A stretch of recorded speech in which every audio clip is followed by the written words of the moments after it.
Hey listeners, it's Paul Andriola here. Why not join our community at Small Cap Discoveries, where we offer our members direct access to some of the best microcap investment opportunities available. Our members are getting access to premium microcap financings, research reports, and direct access to management. Sign up today at www.smallcapdiscoveries.com.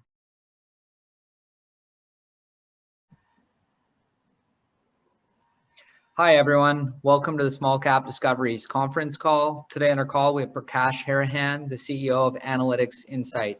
Analytics trades on the TSX Venture Exchange under the symbol ALY and in the OTC under ATIXF.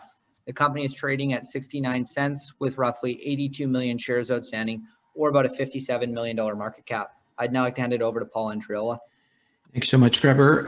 Happy to have Prakash here with us today. AnalytixInsight is a company that, I've been following for a number of years. I believe you guys actually presented at our conference a few years ago. So great to have you here, and certainly looking forward to finding out as much as we can about the company and sort of getting updated. So Prakash, I understand you've got a presentation. I'm just going to hand it over to you and let you go. Thank you, Paul. Thank you, Trevor. Appreciate the opportunity to present in your virtual meeting here with your audience. So just let me know if you have any questions you want to interrupt, or I could just go through the presentation, whatever works. So thanks, guys, for having me here. So AnalytixInsight effectively is in three verticals, and predominantly it's a fintech AI company. We've been featured at the Venture Top 50 for a few years now, and keep getting the prominence in place there. So appreciate the response from people in general. In terms of strategic corporate initiatives, we are effectively an AI and machine learning company. We do a lot of data computations. We do close to about 100 billion data computations. We create a lot of content, and the content is all machine generated. We have three major pillars and one in progress. The first major pillar is Capital Cube. We do a lot of data analytics on stocks, 40,000 stocks globally. We have a robo-advisor that we have launched. In addition to that, the whole process is about creating content on equities, which are filed globally, independent of market cap, independent of stock exchanges. So that's what Capital Cube does. That's our core engine. We have the jewel in our crown that we call it now, which is the fintech vertical, which is MarketWall. We launched MarketWall sometime in 2016, and from then on, it's been growing very rapidly as a performance application of whatever we have created within Capital Cube in terms of content, in terms of stock screens, in terms of stock applications. We just, recently announced our, acceptance of being a stock trading platform. We got a brokerage license in Europe, which was issued by the regulators. And we are also in a position right now to launch a full-fledged stock trading application along with whatever we have done so far in terms of fintech and content generation on stocks. So that's the biggest catalyst that has occurred to this company in the last 6 months.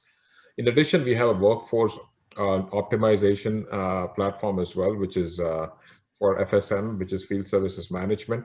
That's basically consistent with what we've been doing in the AI and machine learning space, and direct application for that in workforce optimization, workforce analytics, which is a very fast-growing field. And then the fourth vertical in the AI field is a work in progress in non-industry, non-core verticals, which is healthcare, et cetera, which we haven't, to be honest, done much, but we have plans in the future to start working on some of those initiatives, just given the success that we have secured in the fintech vertical. So what's basically are the key, driving forces for the business today? I mean, there are strategic shifts in the financial brokerage industry, which we are all seeing. There is an increase in demand for analytics and research, particularly AI and machine learning based, wherein you can take a lot of data sets, convert that into insightful financial analysis on a large scale and a massive scale. There's also this big regulatory component, which people are beginning to warm up to, which is the MiFID II regulations. It's basically the unbundling of trading fees and research costs. We all realize that there is a huge demand for content, in a conference like this, wherein people are keen to get up to speed on small cap stocks, mid cap stocks. There is a very few research content available. So there's a big demand for these things. So Capital Cube is basically hitting those verticals. So Capital Cube in sense is basically all about creating content pieces, data analytics, and a lot of these content is machine generated now. And that's basically where the demand for this content is constantly continuing to grow. On the other hand, as this is growing, we're also seeing a drawdown on trading costs and apps. So there's an increased frequency of trading. We're seeing large volumes of trading. There's a proliferation of online digital brokerage firms. People are using those apps to start trading stocks, particularly in the sector like the small and the mid-cap space, which has seen a lot of activity in the last 1 or 2 years, particularly since COVID. And the proliferation of mobile trading apps has actually reduced the barrier of entry for people to trade stocks. So what I term this now is the gamification of the stock market. This is where MarketVault plays a very key role, because it's precisely hitting these markets of stock trading platforms, high frequency of trading, and a lower cost curve. So let's talk briefly about Capital Cube. Capital Cube is all about AI for investors. It creates a lot of content. It analyzes companies globally, worldwide, over 40,000 stocks. It generates peer-based comparisons, comparing a stock to other peer groups. There's a lot of data mining. There's a lot of data dissemination. So Capital Cube, in a way, takes all the data, converts that into narratives. So it creates these content pieces, analytical reports, stock screens. It also creates proprietary scores, gives the fundamental analysis score, the earnings momentum scores, things like that, earnings generation scores, in addition to many other scores, which is very unique, a process of formulating a content piece for people to consume and make investment decisions. So what is basically the essence of Capital Cube, and what is so unique about it? We are in the process of creating content, but the methods that we use is all about technology, application of AI to convert that AI and convert the data analytics into natural language generation to translate data into narratives. We are also putting out ESG company analytics now, wherein we take the ESG scores for companies. We build a matrix for ESG, which is very critical for social investing and for people who want to get a sense of what the ESG score for a company is. We create a lot of analysis reports, earnings reports, dividend reports, fundamental analysis report. But this one here is important, especially for companies who are pre-revenue or just breaking out. So that's basically that has been a single biggest driving force for the company in terms of its acceptance in the broader investment community. We also do a lot of predictive analytics, forecasting. We create a lot of dividend action, M&A predictions, etc. So that's how Capital Cube is set up, and we effectively a content player. So this is an example of a content piece for Capital Cube for Bank of America. We create a lot of heat maps, talk about peer analysis, and things like that. So what's basically the driving force for Capital Cube, and why are we so relevant today? The London Stock Exchange bought a company called Refinitiv for $27 billion. And we have a very unique partnership right now with Refinitiv, wherein we are among the biggest content providers for Refinitiv in their Icon terminals. So chances are, if you're using Refinitiv's platform and you're using their Icon terminals to research a stock, a lot of the content pieces is powered by our engine today. We formed in October the 1st, 2018. Refinitiv effectively put together a $20 billion transaction with Blackstone as one of the biggest and largest providers of financial markets data and infrastructure. But then after that, in Jan of 2021, the London Stock Exchange ended up buying Refinitiv for $27 billion. What does this tell us? It's this demand for data. It's demand for content. It's demand for financial data. Currently, it's an oligopoly with 4 or 5 major firms globally, and it's a scramble for and the survival of the fittest among the 4 major data providers today in the world, and Refinitiv is among the biggest today. AnalytixInsight has entered into a research and distribution initiative for Refinitiv in May 2018. And we've also expanded as of June 2021, the partnership with Refinitiv, wherein we are a very big content player in providing content on reports, on stocks, as well as ESG and other data initiatives that we have launched with Refinitiv. In a sense, we work very closely with the Blackstone group within Refinitiv currently to take vast streams of data, create content, filter the data, and cleanse it and present that in a reportable format to the users of Refinitiv's data globally.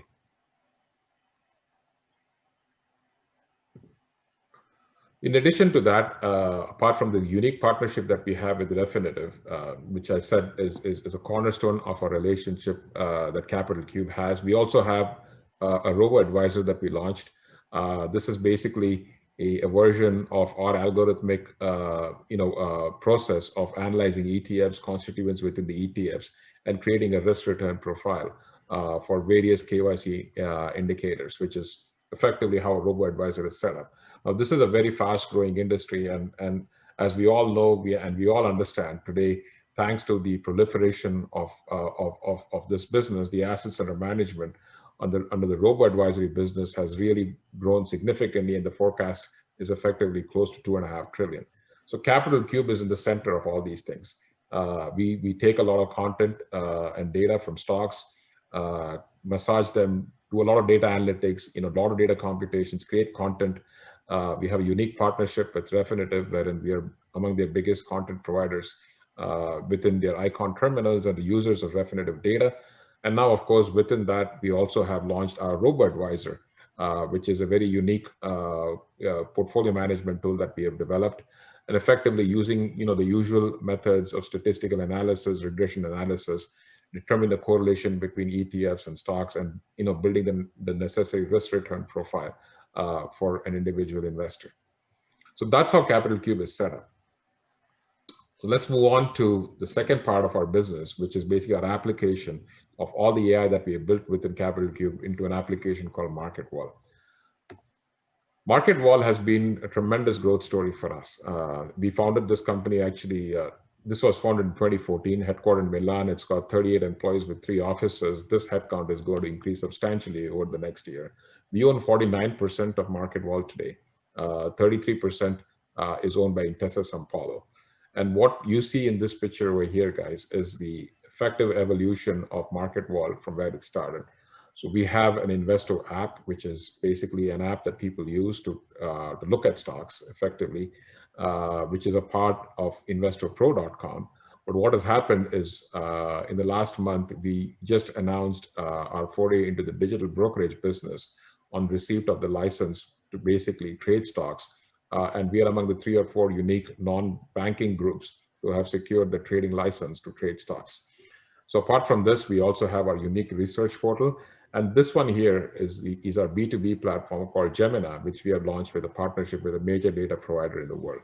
So this is the evolution today of how MarketWall is set up as a proper fintech platform, which has a brokerage license, which has stock trading currently available, has research and content on stocks globally, and also has now a B2B platform, which we have partnered with a very major data provider. So what is Investor Pro and what is it all about, and why there's a lot of interest and buzz around what we're doing? Investor Pro was basically launched in March 2021 after receiving approvals from the regulators to effectively give us a license to trade stocks on the platform. This is a part of the entire partnership that we launched with Intesa Sanpaolo, which is a European bank right now. And it's among the biggest banks in Europe with a market cap of about 47 billion euros. So all it does basically is effectively create a discount broker, a digital discount broker for a bank. You could trade stocks, options, and derivatives. It's got webinars, courses, etc. in it. My partner Jordan would effectively do a demo to show how Investor Pro functions in the next 5-10 minutes. But the whole piece is all generated by Capital Cube's AI-based fundamental research and effectively create a content platform within Investor Pro for people to trade stocks. Investor Pro, again, is 100% owned by MarketWall, has an independent board right now with 3 members from Intesa Sanpaolo and 2 from AnalytixInsight. in a sense, it's an extension of the digital arm and the discount and brokerage arm of the banks, very similar to what iTrade is for Scotia, WellTrade for Wells Fargo, Merrill Edge for Merrill Lynch. So Investor Pro, in a sense, is the extension of the bank in terms of basically offering its customer base a stock trading platform with all the attributes of AI, machine learning, and unique technology. So let's talk a little bit about the bank. I briefly mentioned some of the biggest banks in Europe. So here it is. It has over 7.1 million digital users. This is a key metric for us here, because all these users are now going to be slowly migrating to Investor Pro, the digital stock trading platform. It has 22 million customers, and it's the 26th largest bank in the world. It has announced an initiative of over 2.8 billion euros over 3 years in the digitized business. When I talk about digitized business, it's basically more and more people using the mobile platform to get their banking needs done. But most importantly, using the mobile platform for stock trading, for researching stocks, and basically taking assistance of a platform that is so unique, like what we have built for them, to make their investment decisions. They are a 33% shareholder of MarketWall, and currently has a very, very strong adoption of mobile apps. What we're seeing today is a migration of more and more customers of the bank to these independent stock trading platforms to basically ensure that their investment needs are met. And MarketWall is exactly in the midst of that. So InvestorPro.com very briefly gets about 2.5 million users on a monthly basis across its digital channels. By the way, the trading platform is not yet live. This is even before the trading platform is live. We are planning to launch that in July of this year, in 2021, if things go well. And we basically are in the midst of executing on the trading platform to set up all these things that we're talking about, the news feeds, the stock quotes, the real-time quotes. And in addition to this, we also have a partnership, which we've had for a number of years with Samsung, wherein our app is actually preloaded on a bunch of Samsung's devices in Europe, particularly in their mobile phones and their smart TVs. So in a sense, Investor Pro is a content provider to people who want trade stocks. There's a user base right now that is growing. There's a strong latent demand thanks to the proliferation of trading platforms, online trading platforms, and the popularity of that into using something like this for the bank's customers. Apart from what we have on the B2C, which is for trading retail, for targeting retail users, we also have the B2B, which is Gemini. We call it Gemini. It's a B2b trading platform. It's basically a licensing platform for using the same platform of fintech that we built for the bank and offered that to other financial institutions. So effectively, it provides a multi-device trading platform for quotes, charts, data, research tools, etc. It's a cloud-based application, and it's effectively, designed to support the digital transformation of the banks and of brokerage firms. So if somebody wants to use an enterprise product and they pay $1,500 to $2,000 a month, they get something that we have built for a few $100 a month, along with the bells and whistles of a cloud-based service, which today is a competitive landscape that's developing for us. So let's talk about MarketWall's business evolution and how it has transformed itself. We initially was a direct application of Capital Cube with just quotes on it. We've now morphed with a quote and a trading platform when we launched Gemini, which was an enterprise product, effectively to compete with the likes of Thomson Reuters, Icon, Bloomberg, etc., at a very competitive landscape. We signed 2 major financial institutions in this area. And then, of course, things just dramatically changed for us in 2021 when we got the brokerage license to effectively turn this along and secure a brokerage license to trade stocks in it. And now, as we evolve further, we'll be adding fundamental research powered by Capital Cube's engine, along with the robo-advisory platform. So here's the evolution and the value creation that has occurred in MarketWall, I guess, since we presented with Paul 2 years back, or more than 2 years back. So for us, MarketWall technically now becomes a valuation driver for the stock of AnalytixInsight. We currently own 49% of MarketWall, and following regulatory approvals that we have actually secured to get our brokerage license, we'll be initiating a formal valuation process of MarketWall as we migrate a lot of the bank's users onto it. And we will be in a process of raising some equity down the line. And the plan here is to effectively unlock the value of MarketWall with a spin out of MarketWall on completion of its valuation process and a concurrent financing. The intention is to spin out and unlock the value of MarketWall into an IPO or other strategies that need to be determined. So if you look at what the valuation metrics is today about these companies, the value of MarketWall is going to be very significant, just given what we are seeing in terms of whisper numbers about certain financial trading applications that are going public in the next little while. So the fintech vertical is about MarketWall and Capital Q. So very briefly, I want to touch the viewers and the listeners on the workforce optimization initiative that we've had. We bought a company 3 years back called Euclidus Technologies to effectively migrate some of the technology pieces that we have developed within Capital Cube and AnalytixInsight to apply that to workflow analytics. This is a very, very fast growing business, and it's going to be very explosive in the next 2 or 3 years, like what we've seen in the fintech vertical. I think there's going to be huge demand for data analytics over here. The explosion of taxi services like Lyft and Uber with a good user interface to optimize workflow for basically hailing a cab is something which is very similar and going to be exactly the similar level of disruption in scheduling, workers and technicians for workforce optimization, and we are right in the middle of that. We signed a partnership. We had initial partnership with ClickSoft that was bought by Salesforce for $1.2 billion, and now we've also launched a partnership with IFS, wherein we are going to be using our platform with IFS's customers to effectively license these things to its entire enterprise customer base. By the way, IFS has got over 10,000 customers with a focus on complete enterprise solutions for workforce analytics and workforce management. Where we are doing really well is in the field services management. For integration of the field services management rollout with IFS, we are targeting the energy and the utilities industry initially. We have signed a few customers already. And what we would be looking to do is develop a machine learning platform for field services management. What the plan here is to basically develop more and more interesting algorithms from past experiences to predict future probabilities, to think about building lesser downtime, accelerated order processing, improve customer service, and a very good user interface for workforce scheduling. Now, this is a fast-growing area.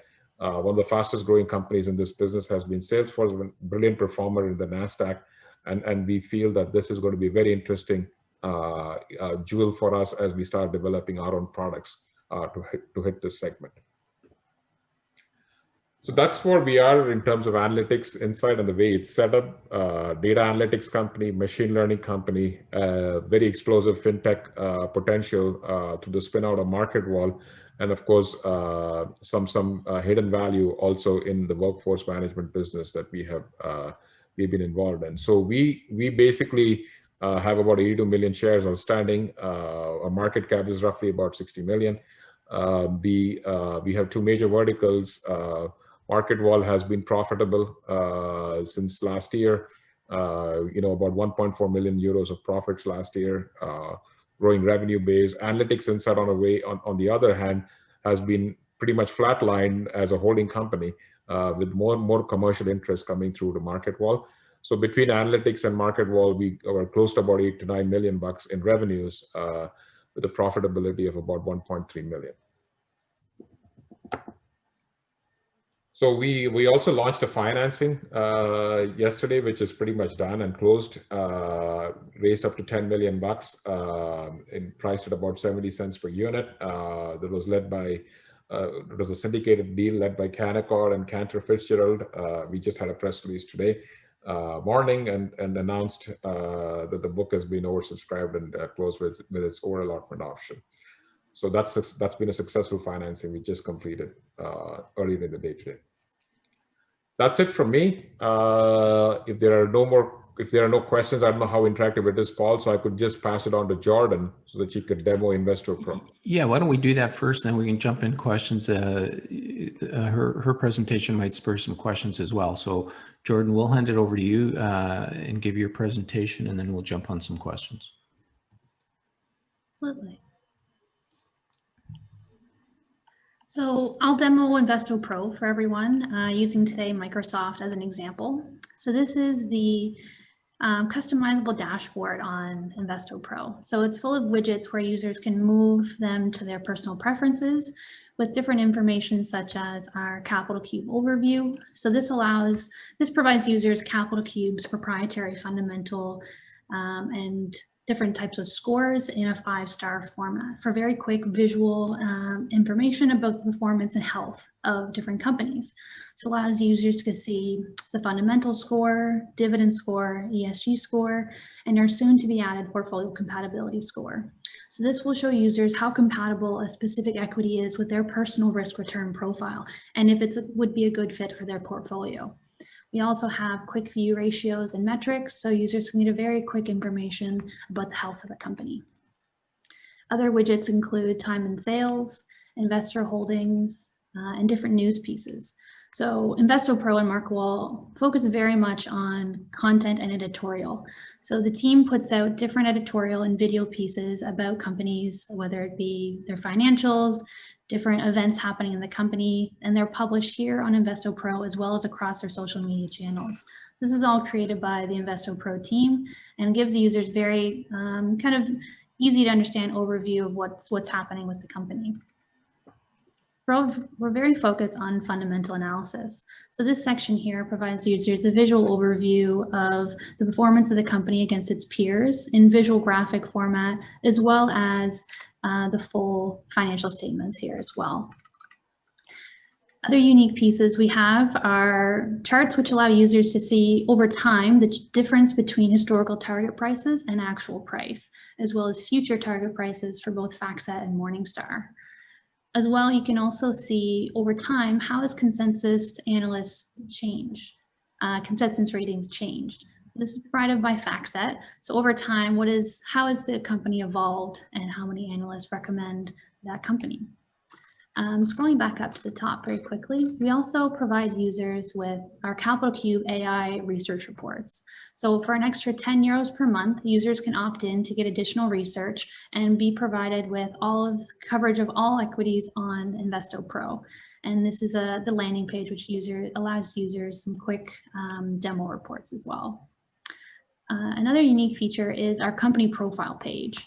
So without leaving the platform, investors get to do all of their due diligence to be able to see this information which comes directly from the company's IR website. So users can scroll through the most recent corporate presentation of the company, as well as seeing important information such as events calendar, dividend information, management, as well as IR and contact information. So we're very focused on fundamentals, editorial, and education content. So a step beyond simply the company editorial pieces, which I showed you previously, we also have things like a weekly roundup, a digital magazine, which is published every week, which gives users an overview of what happened in the market, different items that are of use to users when they're investing. We also have different lists and portfolio recommendations, such as a pandemic list, and different market trends and IPO and corporate actions. We also have our Trading Academy, which allows users access to different webinars, courses, glossary items, and also virtual trading. So users can use the virtual trading account to test out any of their market theories and kind of dip their toe into the market before actually executing on trades with their money. So they can go in and test any theories they want, buy and sell, and get a use of the platform that way. So as Prakash mentioned, trading isn't live yet, but we do have our landing page where users can get an overview of what to expect, as well as an opportunity to sign up for our waiting list. And so here, it's an overview of the platform, as well as the pricing structure. So we have slightly different pricing structure for Intesa Sanpaolo customers versus non-Intesa Sanpaolo customers. But similar to how I'm on the platform right now, investopro.com, the trading platform itself is free. But if you choose to open up an account, you will have to pay per trade. So it's about €9 per trade for Intesa Sanpaolo customers versus €12 per trade for non-Intesa Sanpaolo customers.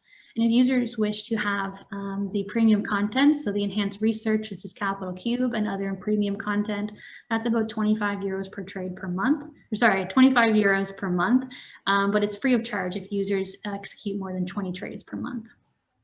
So that's the quick overview of Mesto Pro, and I'll give it back to Prakash to summarize a bit. You got it. Thank you so much, Jordan. I just want to be clear. You mentioned the price on Capital Cube, $25 or €25 per month. So for simply Capital Cube coverage, it would be €10 per month. But the full premium content package would be up to €25. Oh, okay, gotcha. It's so much to unpack here. You guys are obviously very busy. We always try to ask to get a sense of size and where you guys are positioned. I mean, this is a massively big market. So the total addressable market for what you guys are really playing in is, I mean, we're talking big numbers here. Give us a sense of where you think you're positioned and what ultimately is your expectation of what your business could do. You know, is this a $20 million a year business that's going to generate high margins, or is it a $100 million a year business that's going to generate low margins? What sort of insights can you give us there? Well, I mean, we were positioning ourselves as a 20 million a year, maybe 30 million a year business. With we were set up as a tech platform in AnalytixInsight with an application for licensing revenues. The growth profile building in the number of customers that we use, but the business just transformed dramatically in the last 3 months when we secured our digital broker license, which changed the landscape for us as a firm. And the reason for the finance is precisely that's why we ended up raising $10 million recently, like today. So we think that the addressable market is sky is the limit. Like our first addressable market is the 7 million customers that the bank itself has, who currently use a system for trading their stocks, which is extremely outdated, or not outdated, I would say behind on the technology edge. So these customers will now have access to the platform that Jordan just demonstrated, which includes aspects like academy, learning, information on stocks, more video content, more content pieces generated by on stocks. Say, for instance, you want to buy 500 shares of a company today, you have a portfolio compatibility score that will tell you whether this stock is appropriate or not, so that we don't have these issues that regulators are facing today, that people end up buying stocks that are highly pumped without any value. So building KYC profiles for investors, building a unique order management system for that, using our AI and machine learning technology and the robo-advisor that we have built. So it's a unique way of positioning the company. So our addressable market today is initially about 8 to 10 million users of the bank itself who are using digital ads to migrate them over to the current platform. The bank themselves have committed to transitioning a lot of these users into this platform to catch predominantly a certain user base who likes to go to an independent platform to trade stocks on using MarketWall. We start with that, and then we have our second vertical, which is more the vertical that you and I just mentioned, which is extremely high margin cloud-based service that we use for licensing our platform to the banks, to the financial institutions, to the data providers, wherein we effectively provide our unique interface, our unique data analytics capability, so that they can plug and play into their platforms. Mm-hmm. A couple of questions. I mean, you touched on a little bit here, but how do you expect that you're going to accumulate the customers? Like, are you going to see the banks doing heavy marketing? Are they going to incentivize the customers to jump on this platform? How do you physically get people to sort of click in and start using your service? We actually, MarketWall's team ended up building Investo, which is the bank's trading platform first. I mean, that was the first deal. That's why the bank took a 33% equity interest in us. So we actually ended up building it, and the bank and MarketWall very quickly realized that it was a legacy system that we built for them, and the technology just changed in the last year or so, with more AI and machine learning and other attributes. So it would be a part of the offering that the bank itself offers to its customers. So the current customers who are using Investo, the app itself, will be having an opportunity to migrate, seamlessly into Investo Pro to be an offering by the bank itself to its customers. So to attract our first 1 million or 2 million customers is going to be a very regular channel that the bank uses for its existing customers to push its products. We also have a partnership with Samsung, for instance, wherein we are preloaded on Samsung phones. A lot of people, we get about 2.5 million people come into the platform. And most importantly, there are a whole bunch of digital banks right now, which is a new phenomenon, wherein people open accounts, but they don't really have stock trading services when they open digital accounts. So that's a new business for us. So for us to get to the first 1 million or 2 million users is basically very organic growth for the company from where we are positioned. So obviously you're a brokerage firm relies on commissions. Give us a sense of what the split is with your partners. What sort of what sort of money are you going to make from owning these different lines of businesses? Well, Jordan gave you a matrix of our pricing, so that comes to us directly. But on the commission side, basically everybody, since we own the license, MarketWall will have Investo Pro within MarketWall will have the license. All the commissions basically drop to Investo Pro, and then we have the three-way split between the companies, which is an equity split. So currently, the way that the license has been granted to us, all the commissions go to the top line within Investo Pro. So I remember your company originally from because of Capital Cube. You've had it for a number of years now. What's sort of the most popular features? What drives people to this sort of data platform? Well, Capital Cube has evolved tremendously. I mean, in a sense, it transformed itself into a more technology play with the commercialization purely happening in MarketWall. And we ended up effectively enhancing the technology offering a fintech application would do by being very innovative in a few areas. We ended up, signing up a partnership with Refinitiv, which we didn't have at that time, wherein we create a lot of content for Refinitiv, which is a very, very prominent data services company in the world. So we ended up building content pieces for small and mid-cap stocks in something in your world, Paul, of looking at companies. But the only difference is we don't have a Paul looking at it, but we have a few machines who think whether this company is worth something or not. So we ended up generating a lot of these content pieces to the users of Refinitiv who run into millions. So if they want to look at very quickly a pre-revenue mining company, like a copper mining company in Chile, chances are that there is no analyst coverage. Chances are that they don't know anything about this company. They suddenly see the stock hit like a 200-day moving average and hit an inflection point with a lot of volume, and they want to see what this company is doing. So Capital Cube gives you a window about, what's the balance sheet of this company, what's the working capital of this company, when is the last financing that the company did, and what is the unique attributes of this business at a high level overview. We are not as smart as you guys are in determining what's the intrinsic value of this company because we don't do a resource count.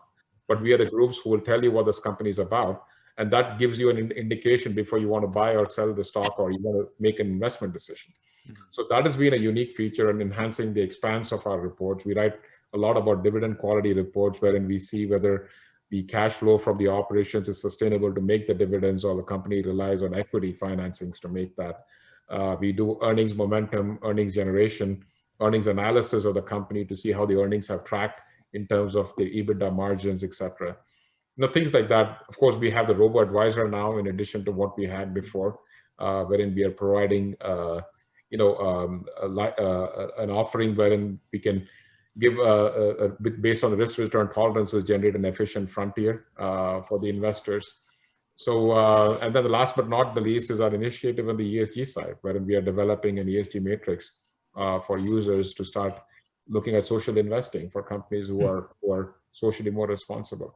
So when you look at the offerings now, suppose you're a user of Investo Pro, you have all these tools in your toolbox to offer end to end. You get a robo-advisor, you get a stock trading platform, you get a lot of these content on companies that you never get. And that's very unique, and it's independent. So our proprietary scores are independent. There is no sell-side bias. There is no financing bias or anything of that nature. So that makes it unique. And that's, I think, a screaming need for society today. Like, people want to know, if you're buying 100 shares of a company A, is it worth it? Are you buying 100 shares of a company that's bankrupt because somebody wrote that in social media and paid them a bunch of money? Things like that. Yeah. I should state for the record, I mean, you know this industry because you've spent a fair bit of time in the industry, have you not? Maybe a bit of your background a little bit. Yeah, I was a portfolio manager for about 10 plus years. Had a very good eye for small cap names, resource companies, tech companies, and it was a great run for about a decade, and before launching AnalytixInsight. That's fantastic. I want to remind everybody who's listening, of course, if you have any questions you want me to ask Prakash, please feel free to use the chat function, and I'll do my best to ask questions. Prakash, obviously the last year and a half has been pretty tumultuous with COVID. Can you tell us, a two-part question is, how has COVID affected how you're running your business? And then secondly, especially with technology, we see that COVID has tended to speed up certain trends. Is that what's happened with your sort of sector? And maybe give us a sense of what the future looks like due to sort of, what COVID's done to us. Well, thanks to COVID, the stock trading platforms have become very popular, and they become a part of mainstream media. A few of these companies have been in the news with the regulators as such, because a lot of people are using it. I call it the gamification of the stock market. Like, people are using these stock trading platforms to trade large and large volumes of stocks, and a company like MarketWall, which was unheard of before, suddenly has become very prominent as a stock trading platform for small and mid cap stocks as an engine, and people understand the business much better when we talk about it. So that has actually helped us a lot. More and more people are going online to research companies. More and more people are moving in the virtual world. Even a conference like this today is a video conferencing setup with everybody listening in, as opposed to physical presence. So COVID, in a way, has changed society in many areas, and this has benefited a whole number of industries. It has hurt a number of industries, but it has benefited cloud-based services, SaaS-based companies, platform like ours, which is all about machine learning, data analytics, all about providing content on as many stocks as possible. And it has benefited us tremendously in this migration and adoption of these platforms for making investment decisions. The digital banks, for instance, are going to be more and more prominent, where you're not going to go to a physical branch to open an account.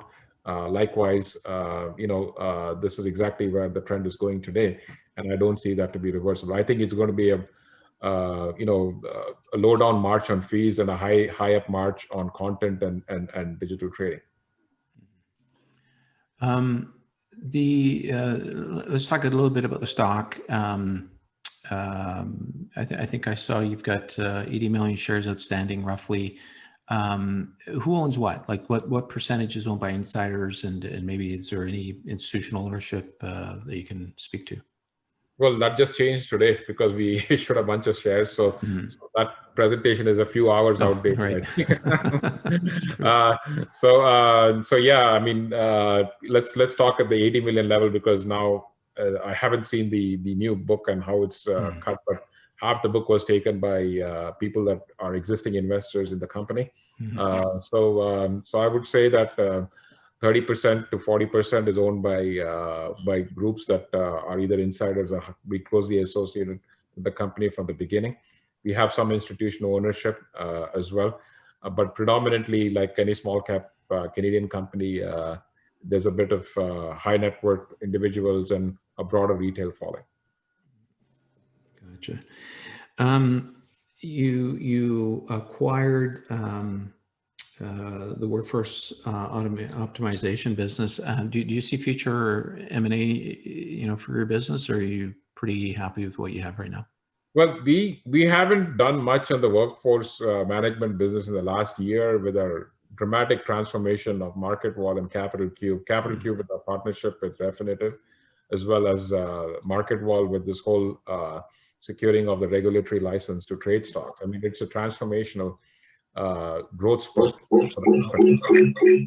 So what we are seeing now is with the workforce management, we have been looking to develop our own proprietary scheduling and optimization platform, which will be like Capital Cube, calling it something like Work Cube, which we would be looking to license it.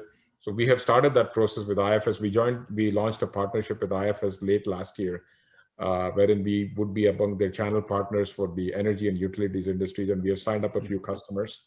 I think that's going to be a very interesting business for us in 2021 and 2022. I think we will be surprising ourselves and the market significantly with some of the initiatives that we've taken, because I do feel that that's another industry that is ripe for disruption, particularly with the technology platform that's underpinning AnalytixInsight, which is all about data analytics, score generation, forecasting, optimization, etc., which we have kind of used in the fintech world. We are looking to transform that in the workforce, field services management vertical. And I think 2021 could be a breakthrough year for us in that area. Mm-hmm. I mean, you're obviously working on a number of things right now, but do you see other sort of new products or new initiatives down the road that you'd like to get into? Well, not now. We just want to make sure that we end up launching MarketWall as investors were successfully this year. We indicated in our prospectus offering that we're looking to launch the North American version of it, transform the European version with the North American version of it. So effectively have a similar offering in North America. So we are scaling up our business, scaling up our staff to execute on those because of this massive growth opportunity in front of us, which is going to be very transformational. I mean, if you're looking at about a couple of million users who are going to be coming into this platform, paying $7 or $8 a month, that's a massive transformation for the business. So in addition to trading commissions, et cetera, that we'll be catching apart from the monthlies that will come through. There is the IFS partnership with on the workforce. We want to enhance the platform that we're using. So technically, we are really consumed with this. We also have a few other verticals like gaming and healthcare that we have looked at, but we have not really spent too much time on it. Ideally, we'll be looking at in those areas once we are finished on the execution phase. Right now, our company is all about execution. We found a lot of partners over here, right from Refinitiv to the bank, who have been working with us very closely and extremely committed to executing on those massive projects that we have undertaken right now. So obviously, you just raised a fair bit of money. You're still a relatively small company growing quickly. What else do you need? What keeps you up at night that you need to address to continue to grow the business? But capital has never been a problem for AnalytixInsight. We always had a dedicated shareholder base and people who have been supportive. This is actually our first broker deal that we did. And so that was a fair change, big change for us as a firm to file a prospectus and do a broker-led deal. So that was a major transformation for the company, which is consistent with the transformation we experienced when we got the regulatory license to launch our digital brokerage business. Think about a tech company going completely mainstream. So the challenges for us is basically execution right now. We want to make sure that we have a robust stock execution platform that we build. As you know, a number of these platforms that are launched, they run into a lot of difficulty in terms of managing it. So we want to make sure that that's basically one area that we want to ensure that we are bulletproof in terms of getting the right teams in place, the order management systems, the execution systems. For instance, if somebody wants to buy a call option on a company, we want to make sure that the cash reserves are fine within the accounts.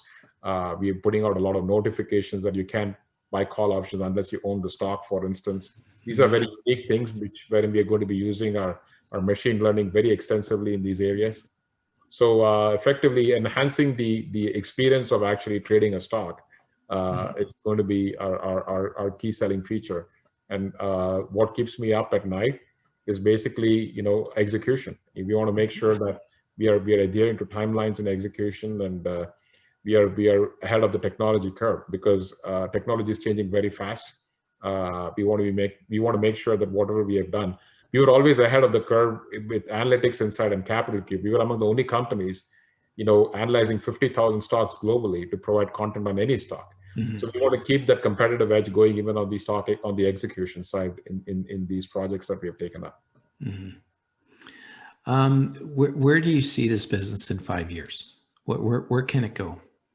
Well, I think right now, we are a $60-70 million company today after our financing, and I'm just seeing the competitive landscape of some of the valuations over here. And if we bring in about 2 million users to start using, which is not that difficult for us given where we are today in terms of our user profile, to come in and trade stocks on our platform, the company just changes hands very quickly in terms of value proposition. So for us, 5 years is a long time frame. I think in the next 1 or 2 years, it's all about shareholder value, because the more people come into the platform and execute their trades on the platform, use the platform for their investment needs, you're going to create some very serious shareholder value.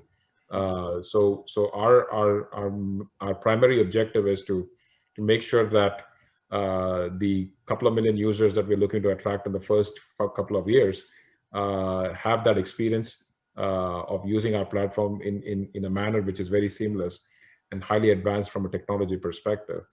And after that, we reset our expectations 2 years later, because the next year or two is just going to be a strong growth phase for the company.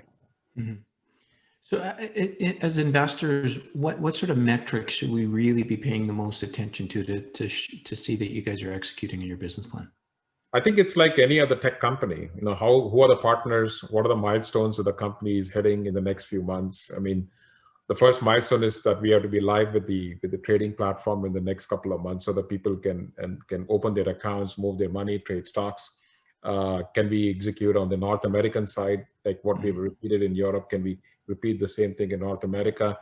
Can we launch the platforms and products successfully there? And how does it translate into top line and bottom line over the next 6 months for the company? I mean, it's as simple as that. The more people use it, the more revenues for the company, the more value for the shareholders. Now, I'm going to throw you a curveball question now. Apart from AnalytixInsight, I mean, you're an investor, or at least you were a professional up until recently.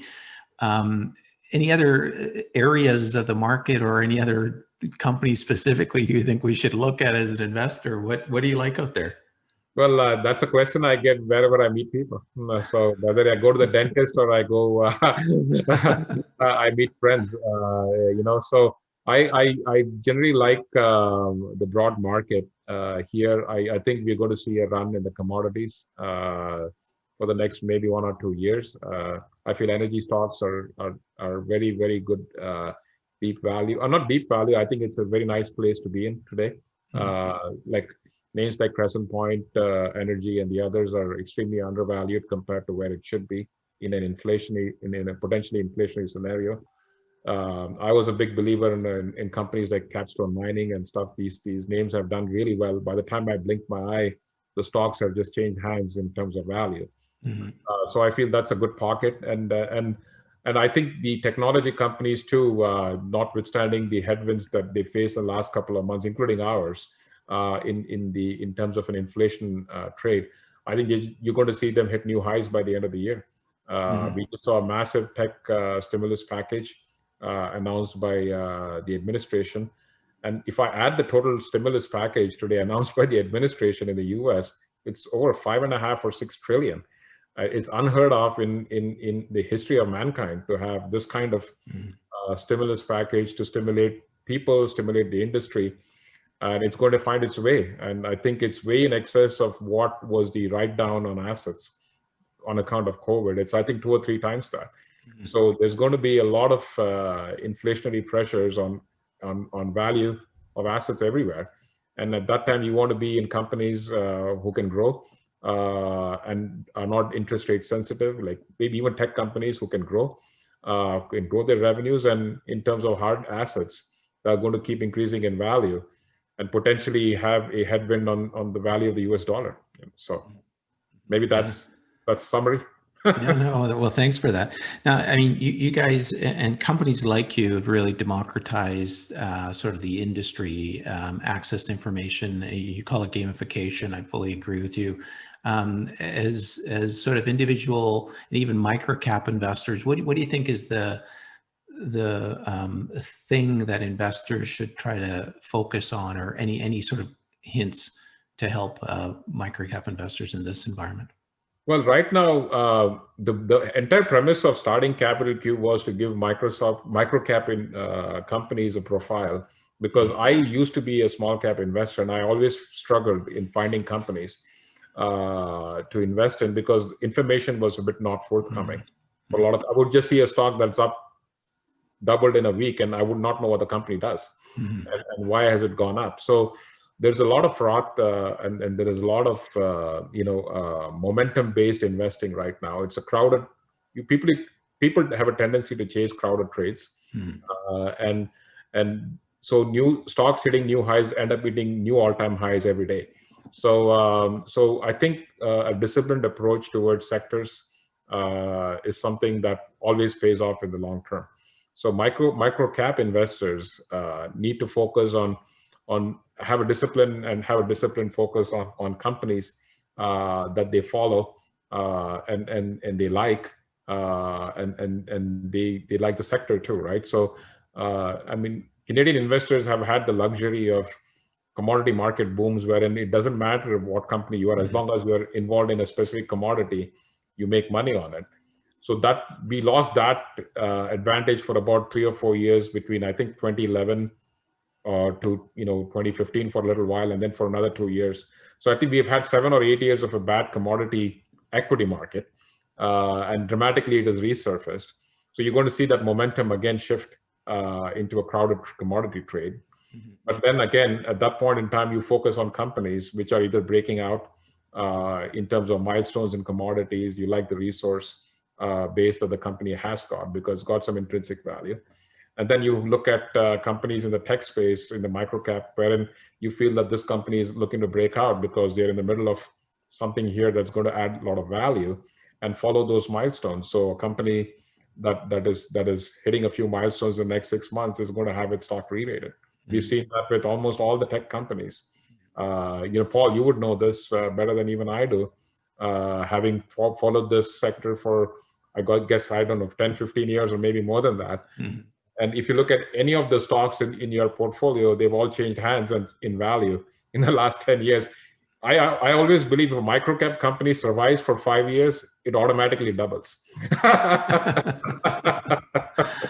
Exactly. If the management team hasn't, destroyed themselves in 5 years, then they've got something kind of a thumb rule for me. If you take a microcap company, if the management team is the same, it is not messed up, and if it's survived and it's executed, the stock is always doubled. So.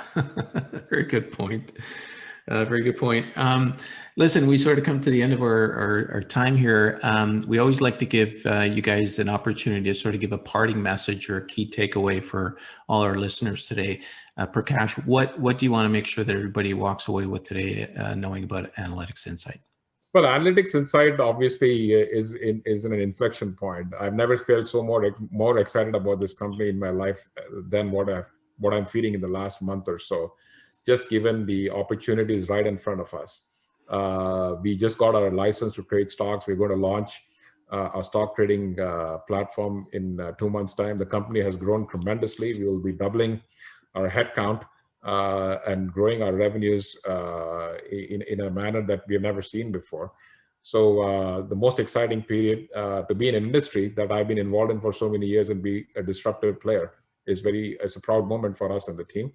And we are hoping to deliver on that on the execution side. So I'm really looking forward to continued interaction with the investment community, but most importantly, to help the investment community with products that can make their decisions better. That's fantastic. Prakash, if somebody wants more information, what's your website address? Jordan has that. It's www.analytixinsight.com. Simple enough. Perfect. Yeah. Prakash, I want to thank you so much. Jordan, I also want to thank you for helping us out today. We've been speaking with CEO Prakash Hariharan from AnalytixInsight. Thank you so much, and we look forward to getting an update in the near future.